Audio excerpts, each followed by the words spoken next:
Assalamualaikum warahmatullahi wabarakatuh.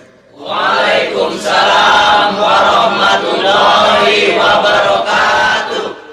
Bismillahirrahmanirrahim. Alhamdulillahi rabbil alamin. Wassalatu wassalamu ala ashrafil anbiya'i wal mursalin, Sayyidina wa maulana Muhammadin wa ala alihi wa ashabihil mujahidin at-tahirin. Amma ba'du, subhanaka la ilma lana illa ma 'allamtana innaka antal alimul hakim. La hawla wa la quwwata illa billahil aliyyil azim. Saudara-saudara kaum muslimin, terutama adik-adik para remaja dan pemuda yang saya cintai. Apabila seseorang akan membangun rumah, tentu saja dia akan mengadakan beberapa pilihan.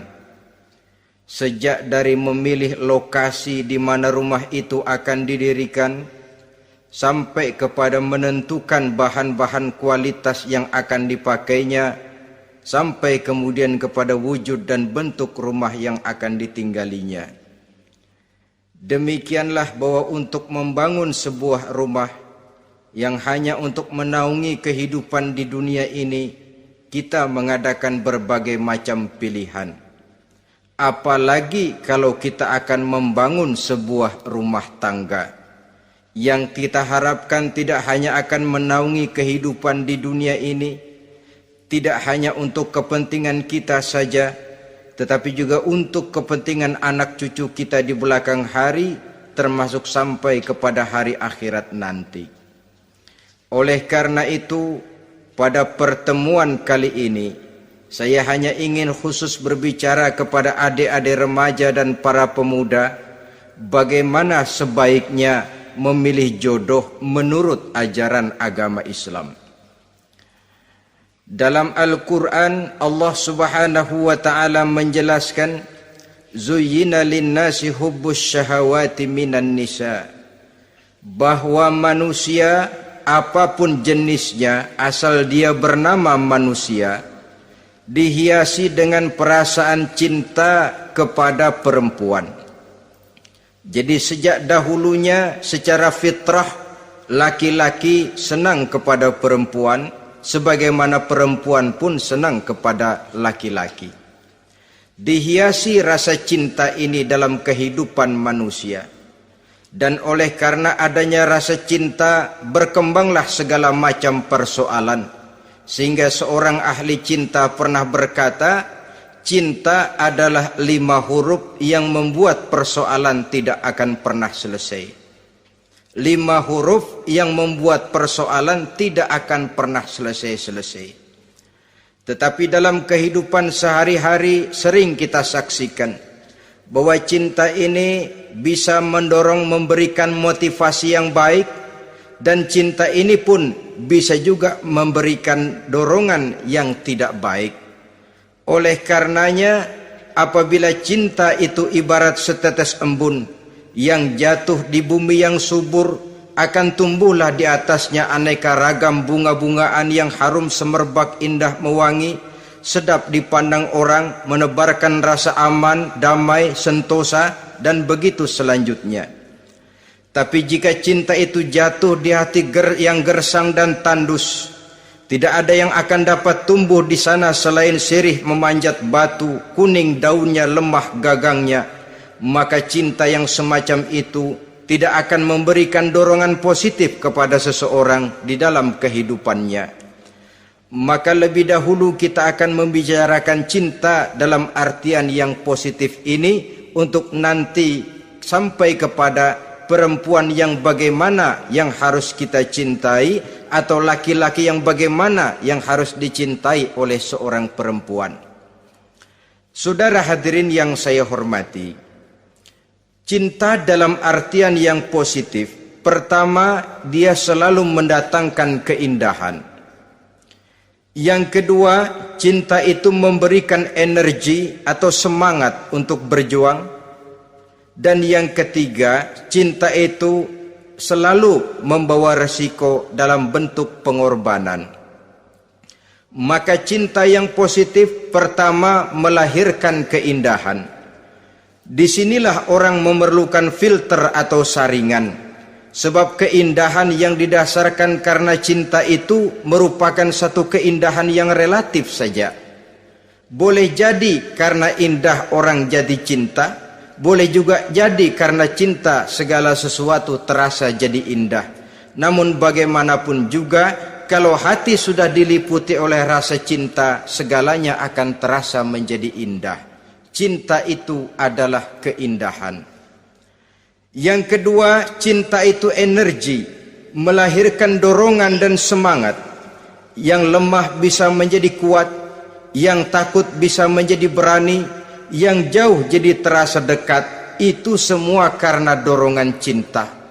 Dan dari energi ini lahirlah yang ketiga, bahwa cinta adalah pengorbanan. Sehingga orang berkata, berani bercinta artinya harus berani berkorban. Takut berkorban, jangan bercinta. Kalau cinta ini kita salurkan kepada nilai-nilai agama umpamanya, yang pertama, cinta mendatangkan keindahan. Kita cinta kepada agama, maka apapun yang diperintahkan oleh agama akan terasa menjadi indah. Solat akan terasa menjadi indah, puasa terasa menjadi indah, zakat terasa menjadi indah, jihad pun akan terasa menjadi indah. Persis kalau kita cinta kepada seorang gadis. Jika kita cinta kepada seorang gadis, apanya saja akan kelihatan menjadi indah. Jalannya terasa indah, lenggang-lenggoknya terasa indah, suaranya merdu padahal cemprengnya bukan main. Seluruhnya akan mendatangkan keindahan karena dasarnya sudah cinta. Cinta membawa kepada keindahan. Yang kedua, cinta itu melahirkan energi. Orang yang cinta kepada agama akan lahir tenaga dan semangatnya melaksanakan ibadah, melaksanakan puasa, melaksanakan zakat, melaksanakan solat, melaksanakan haji, bahkan melaksanakan jihad sekalipun. Cinta selamanya menimbulkan energi dan semangat. Sama saja dengan kita apabila jatuh cinta kepada seorang gadis, walaupun rumahnya jauh, katanya, gunung pun akan kudaki, lautan pun kuseberangi. Untuk apa itu? Untuk menemui apa yang kita cintai. Cinta selamanya melahirkan energi. Capek tidak terasa, lelah tidak terasa, semuanya tertutup oleh keindahan yang bernama cinta. Lalu yang ketiga, cinta membawa pengorbanan. Apabila kita cinta kepada agama, maka pengorbanan terhadap apapun yang diminta oleh agama, baik itu pengorbanan waktu, tenaga, pikiran, harta, bahkan pengorbanan nyawa sekalipun, kita tidak akan berat melaksanakannya karena cinta kita kepada agama yang kita anut ini. Demikian juga cinta kita kepada seorang perempuan akan membuat kita rela berkorban. Apapun yang dia minta, jangankan kita tidak mampu, jangankan kita mampu, kita tidak mampu sekalipun, kita masih berusaha untuk mampu guna memenuhi tuntutan si buah hati belahan jantung. Kadang-kadang malam minggu si doi ngajak nonton. Umpamanya duit tidak ada, gajian belum, kerja enggak. Timbullah inisiatif, entah sepatu kita jual ke tukang loa, entah celana mampir dulu ke tempat lain. Yang penting kita berkorban untuk memenuhi permintaan si buah hati belahan jantung. Ketika itu pengorbanan sudah tidak kita rasakan lagi. Bahkan pengorbanan yang paling pedih sekalipun, dalam gurau, dalam bercanda misalnya, dicubit kita oleh kekasih kita, pedih bukan main, terkelupas kulit, mengalir darah, bukan nangis, nyengir. malah kadang-kadang minta tambah dicubit lagi. Itulah romantikanya cinta, sanggup membuat orang berkorban, melahirkan energi dan semangat, menambah keindahan dalam kehidupan, sepanjang dia dalam artian yang positif. Kalau demikian masalahnya, di dunia yang penuh dengan perbenturan nilai sekarang ini, orang sering salah jalan bagaimana memilih jodoh untuk membangun rumah tangga yang bahagia.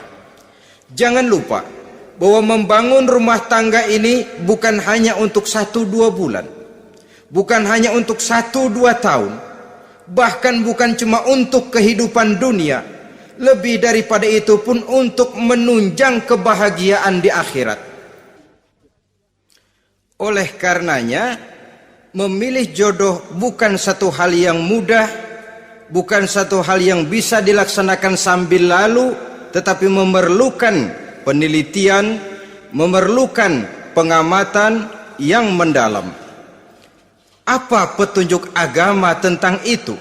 Dengan kata lain, bagaimana seharusnya seseorang memilih jodoh dalam kehidupannya?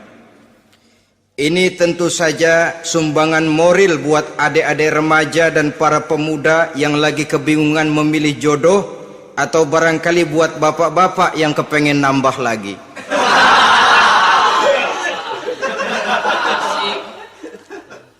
Mohon maaf kepada ibu-ibu, saya tidak menganjurkan, cuma ngajarin. Yang pertama, menurut Nabi, nikahilah perempuan itu karena rupanya, karena hartanya, karena keturunannya, dan karena agamanya. Ada 4 motif utama di sini. Pertama, memilih jodoh, lihatlah rupanya. Lagian siapa yang kepengen dapat jodoh rupanya nggak karu-karuan? Cari rupa yang cantik, indah, dan menawan. Namun jangan lupa, saya katakan di zaman di mana sering terjadi benturan nilai seperti sekarang ini, orang sulit untuk mendapatkan keaslian. Di mana teknologi sudah sedemikian canggih, di mana ilmu kedokteran sudah sedemikian maju, maka berbagai macam rupa bisa dibentuk dengan apa yang dinamakan operasi plastik misalnya. Yang pesek bisa dibikin mancung, kuping yang kelebaran bisa dibikin sedang, pipi yang kembung sebelah bisa dibikin rata, janggut yang tidak menarik bisa dibikin bak lebah bergantung katanya. Oleh karena itu, kalau pilihan hanya tertuju kepada rupa yang cantik saja semata-mata, kita sudah melakukan satu kesalahan yang sangat besar. Sebab apa? Diperingatkan oleh Nabi melalui hadis Ibnu Majah, Bazar dan Baihaqi dari Ibnu Umar. Janganlah kamu kawini seorang perempuan karena kecantikannya, sebab kecantikan boleh jadi akan mencelakakan. Jangan juga kamu kawini perempuan karena hartanya, sebab kekayaan biasanya akan mendatangkan kesombongan. Tetapi kawinilah karena agama dan akhlaknya, karena itulah yang akan membawa kepada kebahagiaan. Saudara-saudara kaum muslimin, terutama adik-adik remaja dan para pemuda, dikala usia puber, apalagi mata baru terbuka, awal balik namanya, remaja sering kehilangan filter. Pokoknya asal ngelihat rupa yang sudah lemot, denok, geboy, pikiran pun hanyut, malam terkenang, siang terbayang, tidur tak nyenyak, makan tak enak katanya, selalu terbayang wajah si doi. Dikala itu orang kehilangan pertimbangan bahwa rupa yang cantik kadang-kadang sering menipu. Diriwayatkan oleh Imam Ibnu Abbas, satu hari ketika sedang kumpul dengan para sahabat, lewatlah orang dengan potongan potongan orang kaya. Kelihatan kan, orang kaya sama orang miskin jalannya aja lain kan. Jalannya saja, jangan gaya hidupnya, jalannya saja lain. Liwat dia, Rasul bertanya kepada seorang sahabat, menurut pendapatmu bagaimana orang yang lewat itu? Kata sahabat, oh yang lewat ini ya Rasul, kalau dia meminang perempuan pasti diterima. Kalau dia menolong orang pasti berhasil. Kalau dia ngomong pasti didengerin. Kenapa? Orang kaya. Orang kaya ya Rasul. Kalau dia minang, perempuan mana yang kagak bisa menerima kalau dipinang oleh orang kaya, biar mukanya udah belipet kayak dompet tanggung bulan. Kalau memang duitnya banyak, nggak kelihatan tuh muka yang belipet, yang kelihatan duit. Kalau dia nolong orang, pasti berhasil apa yang dia tolong itu. Kalau dia ngomong, pasti didengerin orang, walaupun omongannya biasa-biasa saja. Kenapa? Orang lihat penampilannya. Sudah, ketika orang itu lewat, beberapa lama kemudian lewat lagi seseorang yang kelihatannya miskin. Rasul tanya lagi, kalau orang ini bagaimana pendapat kamu? Wah, potongan begini sih Rasul. Kalau dia minang, orang tolak. Siapa yang mau kawin sama kere begini? Kalau dia nolong orang, pasti nggak berhasil. Kalau dia ngomong, kagak bakalan ada yang mau dengerin. Siapa yang mau dengerin orang susah ngomong? Setelah orang itu lewat, apa kata Rasul? Orang yang terakhir, yang lewat ini, yang barusan lewat, jauh lebih baik dari yang pertama yang lewat tadi. Jauh lebih baik. Maksud dari ucapan ini, Rasul sebenarnya mendidik para sahabat jangan tertipu oleh penampilan. Sebab penampilan tidak selamanya mencerminkan keaslian. Apalagi di zaman sekarang, salon di mana-mana bejibun. Alis mata bisa dibikin, pipi bisa dicat. Yang pinggir kuning, yang tengah merah, di sebelah merah ada yang kehitam-hitaman, persis orang kepentok tiang listrik.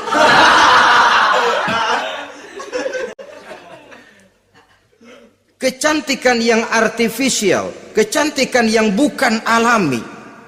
Karena itu silakan saja cari yang cantik, tapi jangan terpaku sampai di situ. Sebab kecantikan di samping dia mudah berubah oleh pergeseran masa dan pertukaran waktu, ternyata penampilan tidak selamanya mencerminkan keaslian. Lain hari seorang sahabat pernah mengadu, "Ya Rasul, ada apa? Inna imraati la turaddu yadul lamis." Ya Rasul, istri saya tidak pernah menolak tangan orang laki yang menjamahnya, mengajak salaman kepadanya. Apa jawab Rasul? Ceraiin aja. Tapi hati saya berat ya Rasul, saya cinta betul sama dia. Ya kalau hatimu berat, jaga dia baik-baik. Nah, dari riwayat ringkas ini kita ambil satu perbandingan. Memang punya istri berwajah cantik itu kadang-kadang si malakama kalau imannya tidak kuat. Si malakama, kita diemin aja, binal, makan hati, nggak aman, nggak tentram. Jangan-jangan saya berangkat ke kantor, dia ngompreng. Buah si malakama, seperti orang tadi, ya Rasul. Istri saya kelihatannya sebenarnya tidak negatif maksudnya ini, cuma bersalaman, tapi terlalu ngobrol. La turaddu yadul lamis, tidak pernah menolak orang yang ngajak salaman. Ya sekedar salaman. Tapi kan awalnya dari salaman. Kalau sudah salaman kan strum bisa ngederdet dari tangan situ. Kata Rasul sederhana saja. Ya kalau memang begitu ceraiin. Saya nggak kuat Rasul, saya cinta betul sama dia. Kalau kau tak kuat berpisah dengan dia, jagalah dia baik-baik. Ajar, didik, tanamkan rasa keagamaan di dalam hatinya.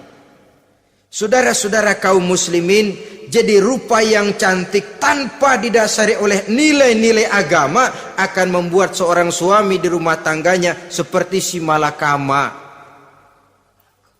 Seperti berhadapan dengan buah si malakama kalau tidak diiringi dengan nilai-nilai moral yang luhur dan bekal agama yang tangguh. akan pergi jauh dari rumah rasanya tidak aman, sedangkan di rumah saja siapa yang akan mencari nafkah, dan begitu selanjutnya. Orang tadi jelas berhadapan dengan buah si malakama, didiamkan, makan hati. Sebab maaf, kalau seorang suami sudah tidak punya rasa cemburu terhadap istrinya, itu kan yang disebut dayus. Dan dayus itu jangankan masuk surga, bau surga saja dia tidak dapat. Tapi cemburu dalam artian bukan cemburu buta, cemburu dalam artian yang wajar. Dia cemburu, akan dikerasi takut kalau istrinya minta cerai, sedangkan dia cintanya sudah kadung medok bener. Si malakama jadinya. Nah, ini juga catur riwayat yang memberikan gambaran kepada kita. Pilihan, silakan cari rupa yang cantik saja, cari yang cantik. Tapi kalau itu dijadikan motif utama tanpa dasar-dasar agama, saya khawatir nanti rumah tangga kita akan berhadapan dengan buah si malakama. Jadi adik-adik remaja, usaha, ikhtiar, cari yang cantik, yang kira-kira nggak membosenin, supaya kita betah tinggal di rumah, supaya kita merasa ada tempat berbagi rasa, ada tempat kita bernaung. Sebab kalau nyari bini sebini-bininya mah, ya jodoh di tangan Tuhan, kagak usah nyari juga ntar datang diri umpamanya. Iya, kalau yang datang peot. Orang harus berusaha, walaupun pada akhirnya jodoh toh memang ditentukan Allah. Kan 3 hal yang kita tidak bisa menentukan itu katanya. Maut, rezeki, jodoh. Itu yang masuk mysterious problem. Problem yang misterius. Maut, misterius. Kapan kita mati, kita sendiri tidak tahu. Tahun depan, 50 tahun lagi, 100 tahun lagi, tidak pernah seorang pun diberitahu. Tapi yang pasti dia bakal datang. Kapan dan di mananya, kita tidak tahu. Bisa di rumah, bisa di masjid, ya alhamdulillah. Bisa di majelis taklim, syukur. Bisa di medan perang membela agama, bagus. Pasti dia akan datang. Maut, mysterious problem, sesuatu yang kita tidak tahu kapan datangnya. Rezeki, gitu juga. Sehingga orang sering bilang, rezeki katanya kayak bayangan. Kita uber-uber, dia lari. Kita diam, dia mah diam. Setengah mati kita uber-uber. Emang ukuran segitu, segitu aja. Begitu kita nggak ngapa-ngapain, datang yang bawain rezeki. Namanya rezeki itu mysterious problem. Kadang-kadang ngobek, sungsang, sumbul, udah segala tanah orang kita ukur-ukurin. Udah segala ngomong sudah nggak ada yang loh, tuh sudah buta. Tapi memang bayangan, kalau belum rezeki ya belum. Kadang-kadang nyari kode sampai tidur di kuburan, belepotan tanah kuburan loh. Yang aneh lagi kadang-kadang orang gila ditanyain. Allahu Akbar, ini kode-kode zaman sekarang ini. Sampai orang waras nanyain orang gila, itu gimana itu? Ini sudah efek yang betul-betul negatif. Sudah jelas orang gila kok ditanya. Apa kira-kira yang nanya nggak lebih gila dari yang gila itu?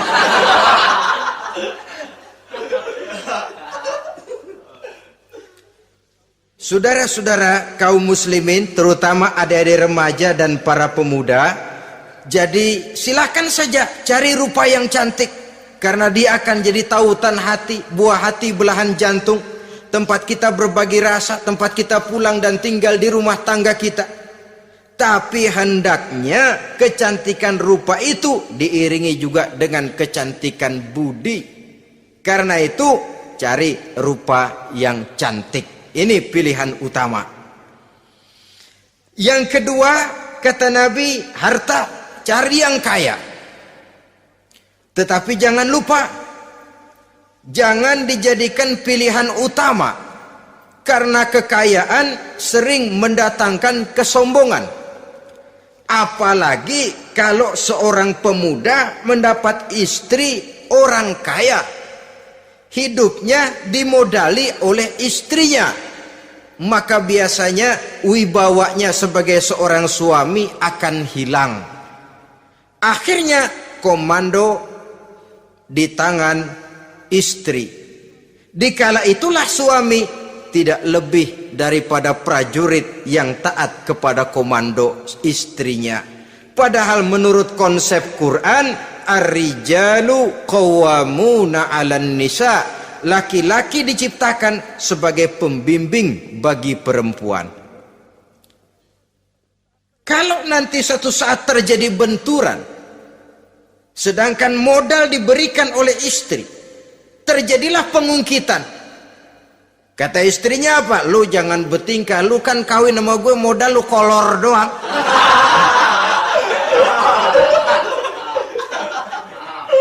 Kalau sekarang bertingkah, silakan keluar rumah. Bawa seperti engkau datang dulu. Jangan bawa apa-apa. Pergilah seperti engkau datang dulu kemari. Hilanglah wibawa seorang suami.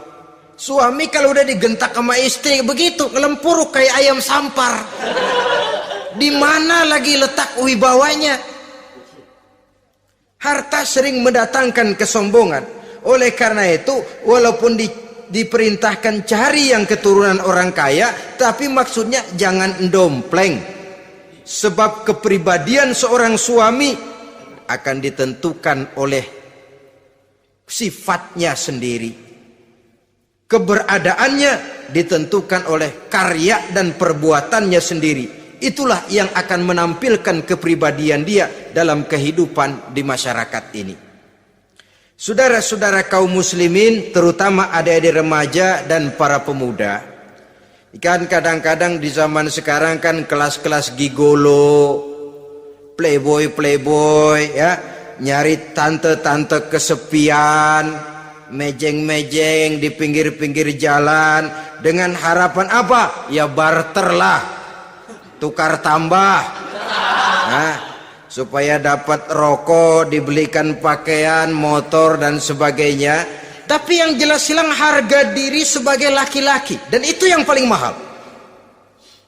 Kalau seorang laki-laki sudah kehilangan harga diri, apalagi yang bisa dibanggakan dalam kehidupan ini? Apa artinya naik mobil kalau kepala tertunduk ke bawah? Apa artinya jalan di tengah masyarakat kalau kita tidak bisa menengadah dengan satu kebanggaan? Hilangnya harga diri merupakan kehancuran awal dari sebuah pribadi yang untuk jangka panjang kita tidak akan bisa lagi berbuat banyak.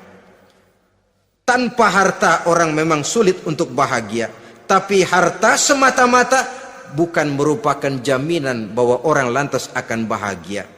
Saya barangkali harus berkata, banyak orang miskin yang kaya, tapi tidak sedikit orang kaya yang miskin. Saya ulangi ini, banyak orang miskin yang kaya, tetapi tidak sedikit orang kaya yang miskin. Nah, bagaimana pengertiannya?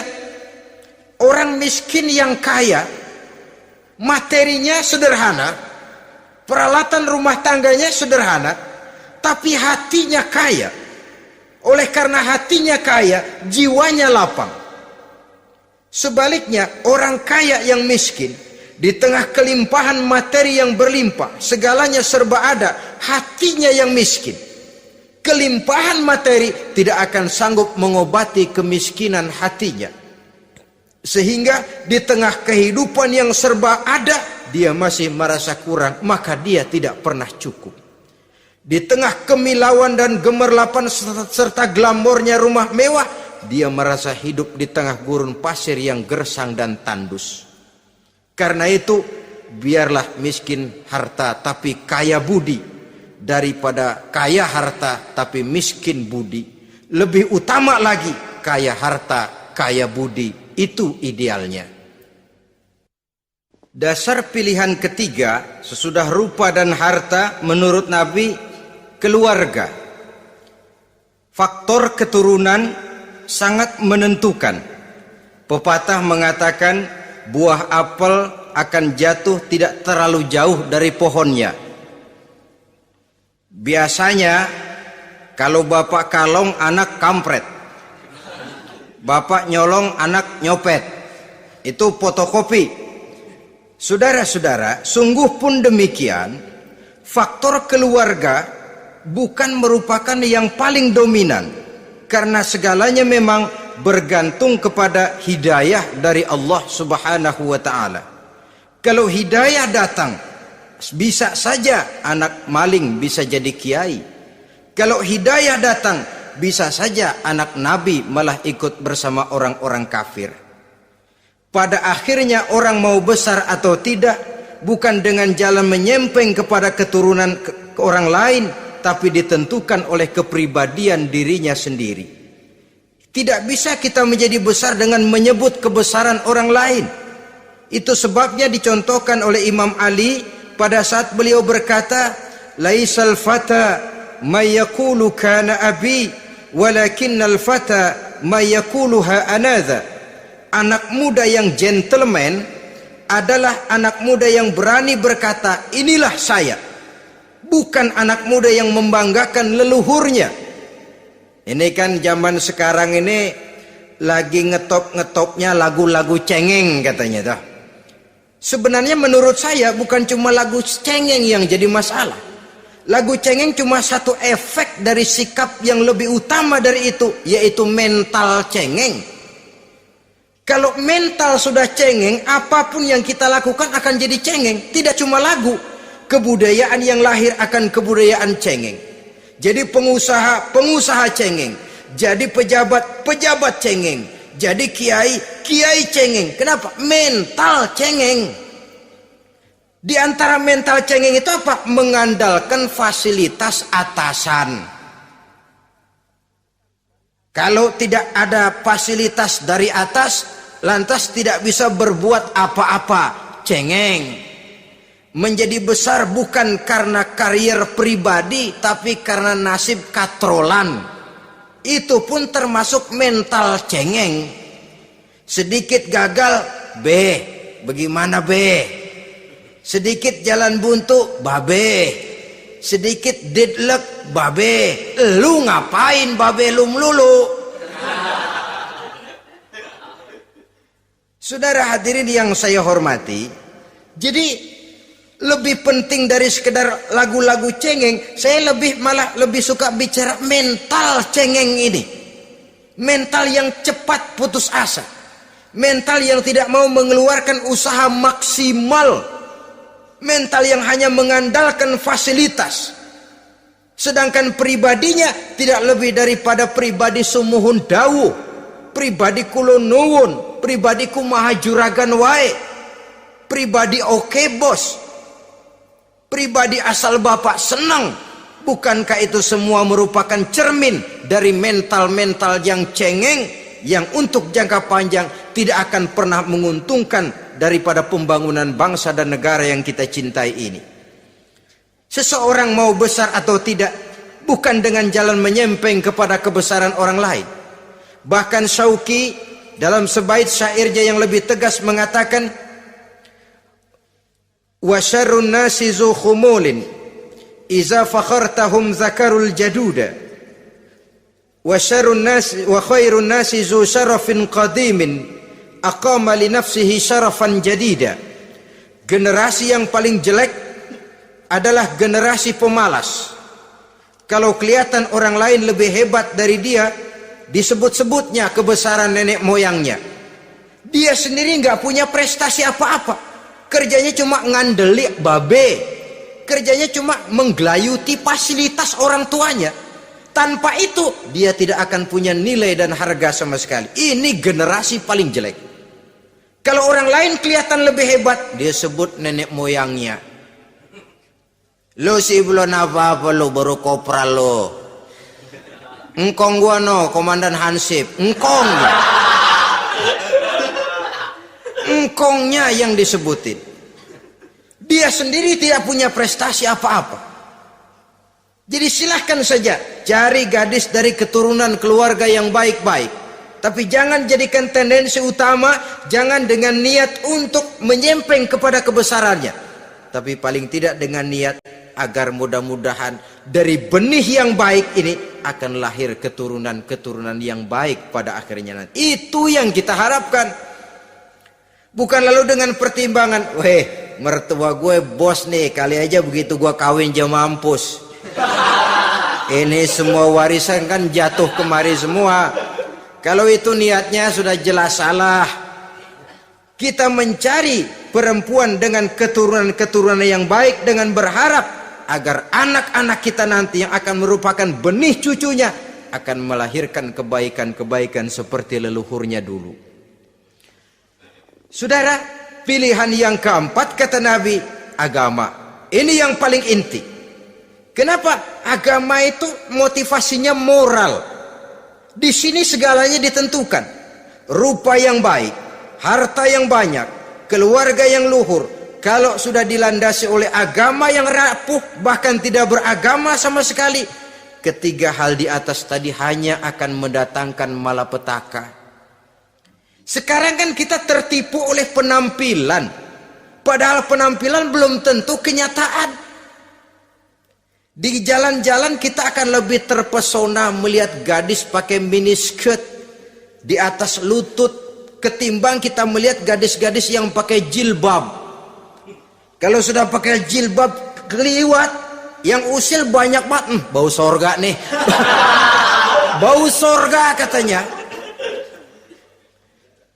Tapi kalau sudah yang pakai miniskirt itu yang lewat, itu dari ujung ke ujung mata kagak mau kedip. Laler nemplok di mata kagak dirasain. Kita terpesona oleh penampilan zahir, padahal penampilan belum tentu memantulkan hal yang sebenarnya. Tapi memang itulah watak manusia. Watak manusia, saya katakan manusia tanpa kecuali.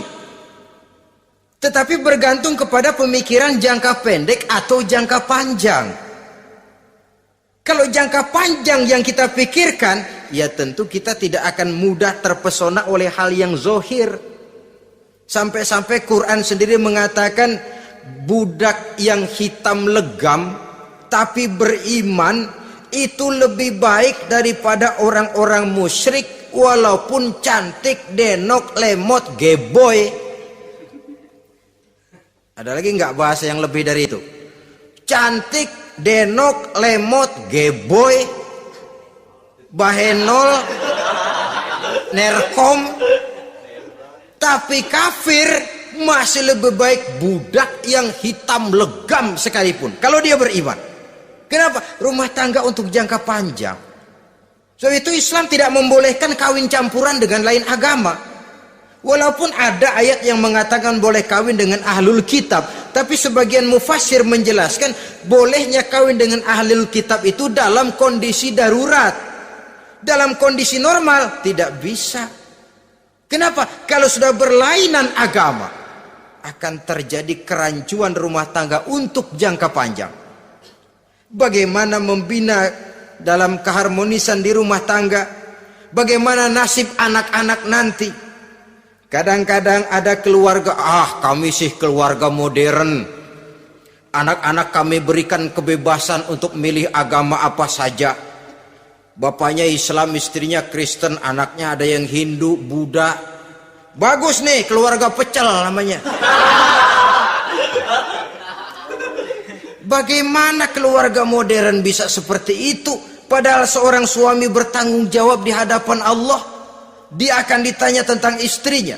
Dia akan dimintakan pertanggungan jawab tentang anak-anaknya. Kalau istri kita berlainan agama, mungkin terjadi pengkaplingan. Pokoknya kalau anak perempuan ikut ibu, anak laki ikut bapak. Administrasi dunia bisa begitu, tapi akhirat, pertanggungan jawab di hadapan Allah. Bisakah kita? Sorry aja Tuhan emang janjinya begini. Saudara hadirin yang saya hormati, oleh karena itu budak legam hitam kalau beriman masih lebih baik daripada orang-orang yang tidak beriman walaupun cantik dan mempesona. Kenapa? Ini faktor agama. Ya buat 1-2 bulan bisa terwujud rumah tangga yang tentram. 2-3 tahun mungkin masih bisa bertahan, tapi sampai kapan? Sampai kapan itu akan terwujud? Pada akhirnya akan muncullah dilema yang akan sulit buat diatasi. Oleh karenanya motif agama dijadikan stres oleh Nabi. Fazfar bizatiddin taribat yadak. Pilih agama sebagai titik sentral, sebagai pilihan utama. Kalau agamanya kuat, walaupun rupanya sederhana, tapi karena nilai agamanya kuat, dia bisa menyenangkan hati suaminya. Dia bersolek untuk kepentingan suaminya. Dia taat kepada suaminya. Harta, dia anak orang kaya untuk membantu perjuangan suaminya. Tapi kalau tidak ada modal agama, rupa yang cantik bisa menyengsarakan suami. Apalagi kalau suami kere. Istrinya sudah cantik, kaya ataupun tidak kaya kadang-kadang. Udah, suaminya suruh ngempuk di rumah, bininya yang kerja. Ya kalau kerja mendingan kalau dikerjain itu.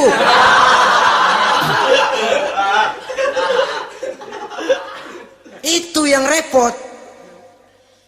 Saudara hadirin yang saya hormati, dan ini bukan satu dua kasus. Alangkah malangnya kalau sudah terkena hal seperti itu. Akhirnya seperti pengaduan sahabat kepada Rasul tadi. Mau diceraiin, cinta saya udah medok benar Rasul. Enggak diceraiin, hati saya ngebet, pegel. Si malakama akhirnya.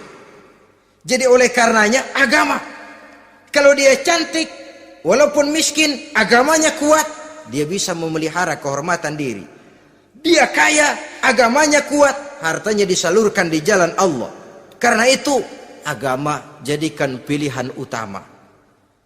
Dan ukuran agama itu bukan cuma jilbab loh. Ya kadang-kadang ada juga yang jilbabnya nggak pernah lepas, tapi kadang-kadang akhlaknya lebih binal dari yang kribo. Ada cuma sekedar kamuflase saja, itu pun penampilan, sekedar penampilan saja. Cuma dari segi aurat ya memang lebih baik dan lebih utama, dan saya kira lebih mengundang penasaran toh.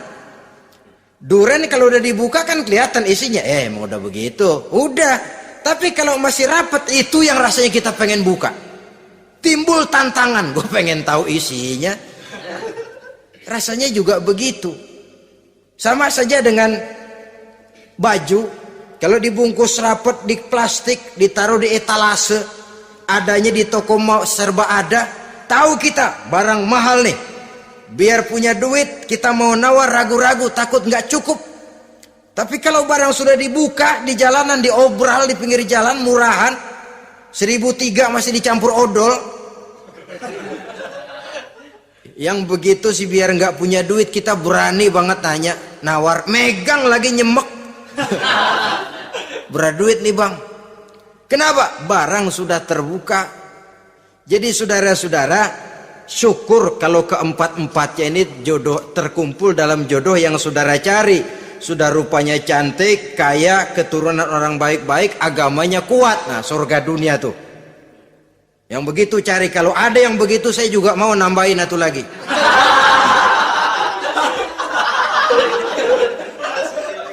Tapi yang kumpul keempat-empatnya ini terus terang saja langka. Makhluk langka ini. Kadang-kadang cantik, kaya, keluarganya hebat, agamanya nol, akhlaknya kayak setan. Tapi yang paling celaka kalau empat-empatnya kagak ada. Rupanya jelek, melarat, bapaknya biang maling, kagak beragama lagi. Apanya yang mau dipilih? Mampus saja mendingan. Sudah nggak ada pilihan sama sekali tuh. Sudah nggak ada pilihan sama sekali. Saudara hadirin yang saya hormati, terutama adik-adik remaja. Nah, lalu apa motivasi agama dalam pembinaan ini apa? Agama ini kan memberikan contoh bahwa perempuan yang baik itu, yang kita ingin jadikan dia sebagai ideal dalam pencarian jodoh, tandanya 3. Iza ra'aitaha sarratka, kata Nabi. Kalau dipandang, dia bisa menggembirakan kamu. Kan ini yang penting buat seorang suami. Kalau saudara nanti jadi suami, punya istri yang jadi partner setia mendampingi suaminya. Kalau dilihat nggak bosenin, Kenapa? Dia berdandan untuk nyenangin hati suaminya. Enggak bosenin. Kan kadang-kadang ada bini kalau kita pulang demok aja fotonya.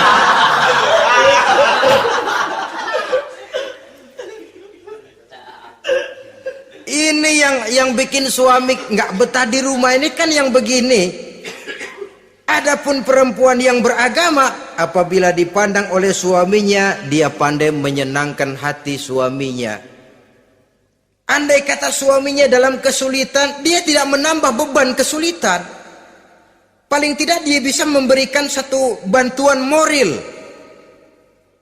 Bantuan moral untuk mengurangi beban kesulitan daripada suaminya. Suami pulang dagang rugi, kata istrinya, romantika bang. Sekali-sekali lah, masa selamanya dagang mau untung. Besok siapa tahu untung lebih besar. Kan meringankan tuh. Kadang-kadang enggak, suami pulang dagang dari pasar panas, rugi. Sampai rumah bini pidato. Pletar-pletor. Lu dagang rugi emang lu laki goblok.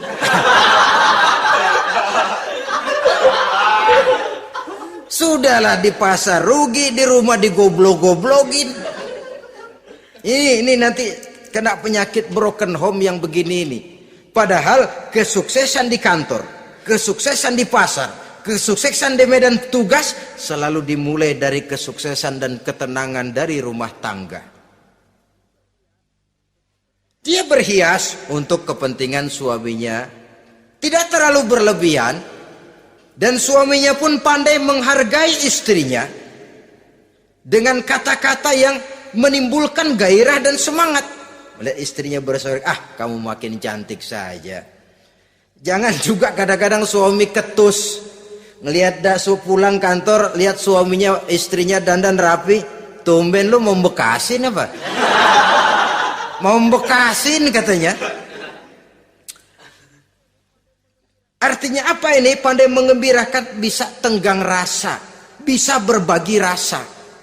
Sehingga suami merasa ada tempat dia bertukar pikiran, ada tempat dia membicarakan persoalan. Dialog dalam kehidupan berumah tangga itu sangat diperlukan. Iza ra'aitaha sarratka, kalau dipandang dia sanggup mengembirakan kamu.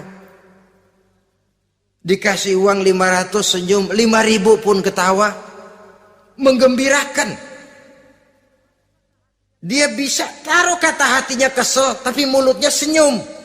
Nah ini yang sulit ini. Senyum tapi kesel, kesel tapi senyum. Kadang-kadang istri itu kan kalau sudah kesel, suami pulang nggak bisa dia menyembunyikan kekesalannya. Dari jauh suami sudah lihat ini yang nyambut, ini bemo ini. Udah monyong serem. Saudara hadirin yang saya hormati, yang kedua, bila diperintah dia taat. Ini pengaruh agama. Sehingga Nabi mengatakan, "Lau amartu li ahadin ayyasjuda ila ghairiha, la amartul mar'ata litasjuda ila zawjiha likibari haqqihi 'alaiha." Andai kata saja boleh aku memerintahkan manusia untuk sujud kepada sesama manusia, pastilah aku perintahkan perempuan untuk sujud kepada suaminya. Kenapa? Karena besar hak suaminya kepada dirinya. Untung sujud kepada manusia tidak boleh. Andai kata boleh, perempuan disuruh sujud sama suaminya. Ini tidak perlu sampai sujud, cium tangan saja minta ridho suami. Kadang-kadang perempuan sekarang berat. Paling banter setahun sekali lebaran doang. Laki pulang sembahyang tubruk, cium tangan, minta redo, nangis segala macam. 3 hari habis lebaran beras habis, monyong aja lagi.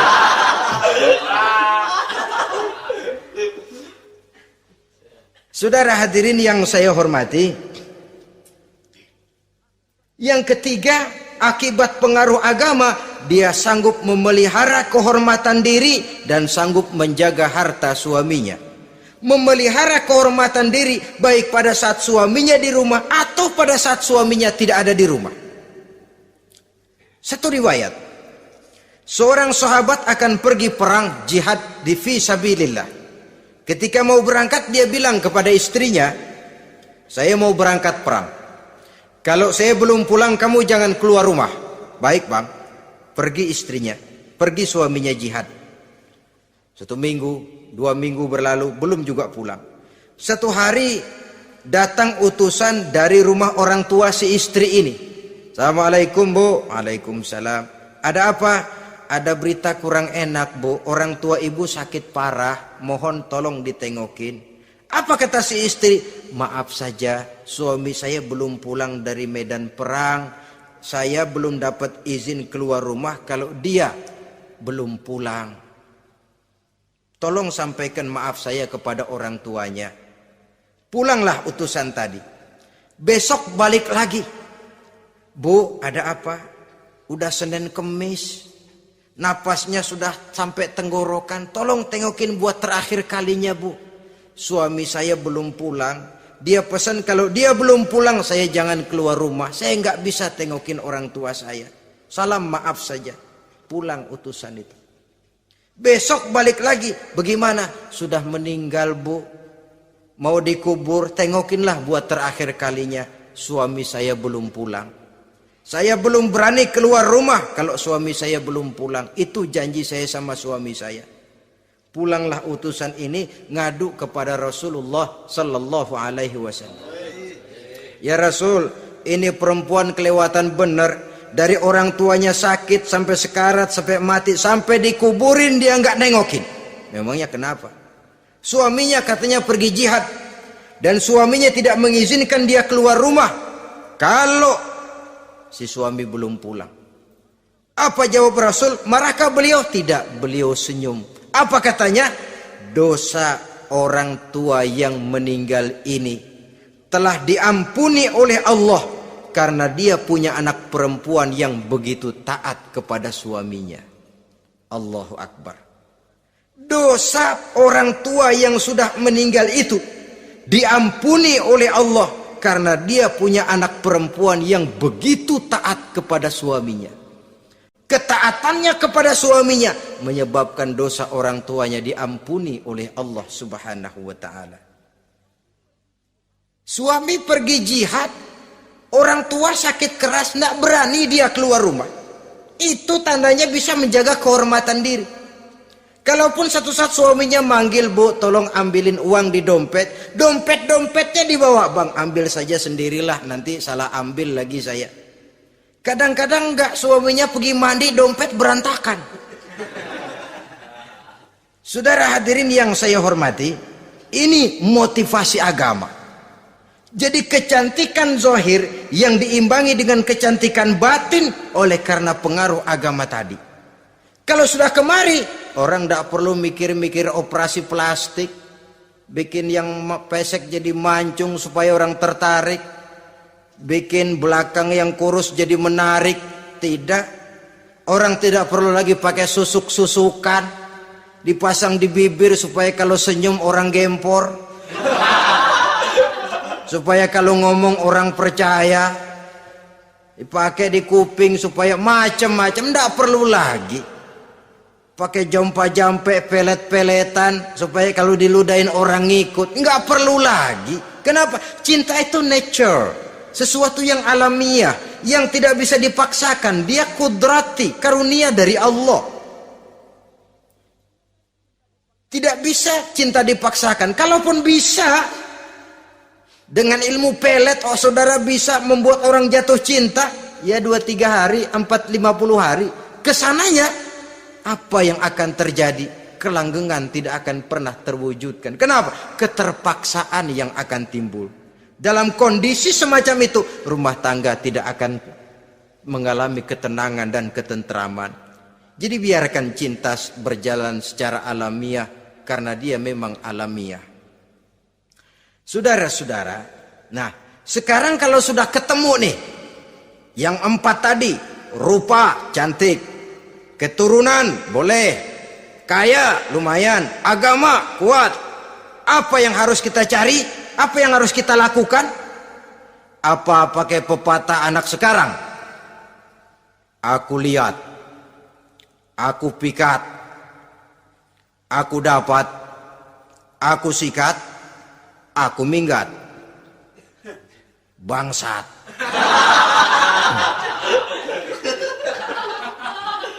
Itu kan ada moto cinta kilat begitu tuh. Cinta kilat katanya. Aku lihat, aku pikat, aku dapat, aku sikat, aku minggat. Bangsat. Atau kita harus hanyut dalam arus free love, free sex, summon living, eksperimen dulu? Tidak. Islam mengajurkan kalau memang seret, ini rasanya ini nih, mantap gue nih. Apa yang diajarkan oleh Islam selanjutnya? Meminang, saudara-saudara. Meminang adalah langkah awal untuk mengikat tali pernikahan. Diizinkan meminang, dan di dalam meminang pun diizinkan untuk melihat. Cuma kalau boleh, ya syaratnya itu waktu melihat itu jangan sampai ketahuan si perempuan yang akan kita pinang itu. Untuk apa kita meminang? Pertama, untuk yakin bahwa perempuan yang kita inginkan ini sudah kumpul syaratnya itu, tidak ada cacatnya. Yang kedua, untuk memperkuat tekad hidup berumah tangga, diperlukan meminang. Adapun adat itu berbeda. Tapi bahwa konsep meminang itu dalam Islam ada, itu jelas. Ya kalau mesti bawa pisang raja, pakai roti buaya, pakai martabak segede ban mobil truk segala macam, itu adat saja, ya. Tapi yang real meminang itu ada dalam Islam. Nah, bagaimana adab meminang? Setelah kita tahu anak ini cantiknya ya, keturunan baik, ya kekayaannya lumayan, agamanya kuat, pinanglah dia. Caranya boleh lihat langsung. Lihat langsung kalau bisa tanpa setahu si perempuan. Dan batas yang boleh dilihat itu muka dan tangan. Itu saja. Jadi jangan gerusak. Minta permisi Pak, saya mau ngelihat anak bapak seutuhnya, soalnya buat saya ini nanti. Apanya aja dibedolin, jangan. Kira-kira yang boleh itu muka sama tangan. Andai kata kita risih, sebab nanti kalau nggak jadi akan jadi timbul rasa malu dan si perempuan juga kasihan. Boleh mengutus perempuan yang kita percaya. Coba kau ke sana, lihat kondisinya yang sebenarnya bagaimana. Kalau ngelihat dari jauh sih utuh, siapa tahu nanti tangannya kurang sebelah. Coba lihat sana. Saudara-saudara, kemudian boleh juga ditanyakan kepada orang tuanya. Dan dalam hal ini orang tua si gadis tidak boleh menyembunyikan aib atau cacat yang dimiliki oleh anaknya. Dia harus menceritakan apa adanya, sampai pun kekurangan anaknya yang paling kecil sekalipun. Sebab apa? Jangan sampai istilah pepatah beli kucing dalam karung. Kedengeran suaranya doang meong-meong, begitu dibuka tuh kucing gempor sebelah kakinya nggak ada. Kan tentu kita tidak kepengen kecewa di belakang hari. Itulah perlunya meminang sebagai jembatan untuk menuju kepada pernikahan. Nah, dengan demikian kalau sudah usaha meminang ini dilaksanakan, jangan merasa sudah setengah resmi. Ini yang kadang-kadang jadi penyakit. Malah sesudah meminang harus masing-masing lebih menjaga diri, menjaga kehormatan, menjaga pergaulan. Kenapa? Agar saat memasuki jenjang pernikahan nanti merupakan jenjang yang sangat ditunggu-tunggu. Ada rasa keinginan tahu. Kalau tidak, ya udah biasa, nggak giroh lagi ngadepin perkawinan. Kenapa? Kemarin-kemarin gue udah cobain. Hilang gairah lagi. Sebab itu kalau sudah meminang jangan merasa sudah setengah halal. Udah minang ini Kadang-kadang orang tua juga konyol, sudah dipinang diumbar. Lu mau kemana keda lu udah pinang? Padahal meminang itu cuma langkah awal. Sedangkan selanjutnya harus lebih berusaha menjaga kehormatan diri sampai pada saat nanti pelaksanaan pernikahan.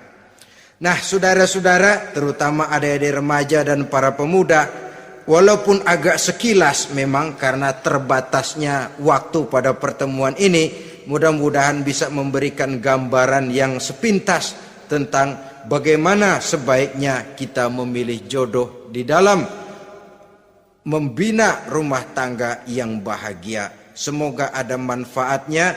Terima kasih atas segala perhatian. Mohon maaf atas segala kekurangan. Usikum wa nafsi bitaqwallah. Wassalamualaikum warahmatullahi wabarakatuh.